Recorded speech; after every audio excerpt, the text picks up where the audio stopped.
ভাই এই মুরগি যে বিক্রি করতে মুরগির ঠ্যাং বিক্রি করতেছেন যে জি ভাই, এখানে কত পিস আছে? এখানে 600 পিস। 600 পিস। আর অনেকের মধ্যে আর একটা নিচে আপনার বালতিতে আছে ধরেন 400 পিস। তার মানে 1000 পিস আছে ঠ্যাং। 1000 পিস শুক্রবার আছে। আচ্ছা। মানে আর মার্কেট পুরো চালু হয় নাই তো এই জন্য আর কি কম, নাইলে থাকতো 2000-2500 পিস। অনেকের মনের ভিতরে ভাই একটা জিনিস নিয়ে প্রশ্ন থাকে এই যে মুরগির ঠ্যাংগুলা এগুলা কি মানে ভালোভাবে ক্লিন করেন? ভাই এখানে আপনার যদি কোনো কেউ বেজাল দিতে পারে তাহলে আমি এই ভিডিওর ভিতর না, আমি সামনাসামনি সবাইরই বলি 10,000 টাকা পুরস্কার তার জন্য, আচ্ছা। যদি কোনো বেজাল আর থাকে এর ভিতরে। মানে এই ঠ্যাংগুলাকে আপনি কিনার আমি পরে কি নিজেই আপনি ছিলি। নিজে জি ভাই। পরিষ্কার করেন? জি জি। তাহলে তো আপনার জিনিস আপনার একটা হ্যাঁ কনফিডেন্স আছে আমি যে নিজেই ভাই 2-5টা আমি নিজেই খাই দৈনিক। দৈনিক খান। হ্যাঁ তবে একটা আমাদের সামনে একটা খেয়ে হ্যাঁ দেখেন তো ভাই, ইনশাল্লাহ ভাই, অবশ্যই।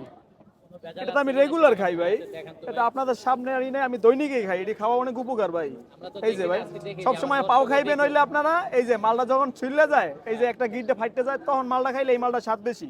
আর যখন এই মালটা আস্তা থাকে এই মালটার ভিতরে মশলা হান দেয় না, ঠিক আছে? এরকম কাস্টমার দেখে খাইলে কেন। আচ্ছা তো আমরা এখন দেখি নাকি? এই যে দর্শক দেখতে পাচ্ছেন ওনার জিনিস কিন্তু উনি খেয়ে দেখাচ্ছে এটার মধ্যে আসলে ভেজাল যা 2-5টা পাও খাইলে কিছুই হয় না ভাই, আমি অলরেডি আমি নিজে 10-12টা খাইতে পারি অলরেডি। ভাই টেস্ট কিরকম? কারণ আমার মাল ভাই, আমি তো ভালোই বলবো, আলহামদুলিল্লাহ। ঠিক আছে? কিন্তু ইনশাল্লাহ ভালো ভাই, আপনারা খাইয়ে দেখেন। হ্যাঁ